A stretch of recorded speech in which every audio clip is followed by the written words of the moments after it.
রসে ভরা মিষ্টি গাখির চিতই পিঠা বানাবো আজকে আমি। চলুন আমার নগে কিচ্ছে না আমি কেমনে করে গাখির চিতই পিঠা বানাই। আসসালামু আলাইকুম, আশা করি আপনারা সবাই ভালো আছেন। তে যে দেখুন আমি গাখির চিতই পিঠা বানানোর জন্য গাখিরটা সুন্দর করে জাল করে নিছি। গাখিরের মধ্যে দিয়ে দিচ্ছি তেজপাতা, এলাচি, তারপর লং, তারপরে কেসারা চাল কেসারও দিয়ে দিছি। এই যে দেখুন সুন্দর করে ফেনা মারা পর্যন্ত গাখিরটা জাল পাড়ান রাখবো। জাল পাইরা তারপর আমি চিনিও দিয়ে দিচ্ছি। তারপরে চিতই পিঠা বানানোর জন্য যে ব্যাটারটাও আমি সুন্দর করে বানিয়ে নিচ্ছি। আমি আগে শুকনা চালের গুঁড়ি দিয়ে বানাইছি যেহেতু, সেই জন্য আমি আগে থেকে চালটা ভিজিয়ে রাখছি। তারপরে যে আমি কড়ার মধ্যে আমি চিতই পিঠা বানাইতেছি, মানে মাটির খোলা যেটা একটা আমি কিনছিলাম, সেই খোলাটাই বেশি ভালো হইতো না, তারপরে ভেঙে গেছে গা। তারপরে আমি এইবার দিয়ে আমি কিন্তু ফার্স্ট টাইম কড়ার মধ্যে বানাইতেছি। দেখুন কি সুন্দর জালি জালি একদম নরম নরম তুলতুলে চিতই পিঠা হইতেছে। এই চিতই গরম গরম চিতই পিঠা কিন্তু খেজুরের রস দিয়ে খাইলে খুবই ভালো লাগে। আল্লাহ, খেজুরের রস কত বছর হয়ে গেছে খেজুরের রস দেখি না, আর মন কইলে কি হবো। তে আনারা কেরা কেরা খেজুরের রস এই বছর খাইছুন নিশ্চয় কমেন্ট করে জানাইবেন।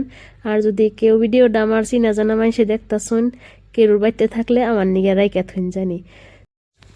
এই যে দেখুন আমি এক এক করে সুন্দর করে পিঠাগুনা বানিয়ে আর গাখিরের মধ্যে আমি ভিজি বানাইছি।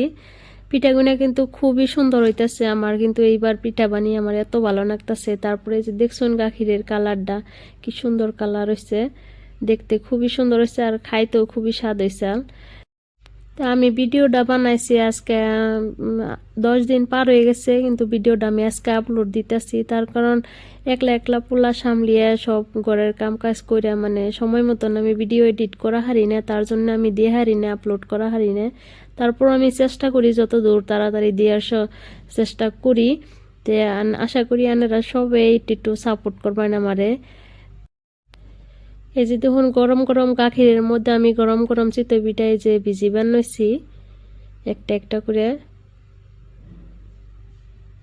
জিনিস যে কোনো জিনিস কিবা বানাইলে পরে যদি সুন্দর হয় ভালো হয়, কিন্তু খুবই ইন্টারেস্ট লাগে, খুবই ভালো লাগে। তারপরে কেরুরে খাওয়াও খুবই ভালো লাগে।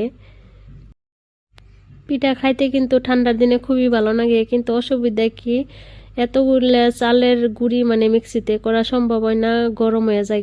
তারপরে এনে চালের গুঁড়ি আশপাশে পাওয়া যায় না, বহুত দূরের থেকে আনন লাগে। তে মাঝে মাঝে সময় পেলে যায় আনে আমার হাজবেন্ড। আমার চিতই পিঠার রেসিপি আপনার কাছে কেমনে লাগলো নিশ্চয়ই জানাবেন। ভালো লাগলে একটা লাইক শেয়ার করে কমেন্ট করে জানিয়ে দিবেন। এই যে আমার পিঠার ফাইনাল লুক সকালবেলা বাহি বাহি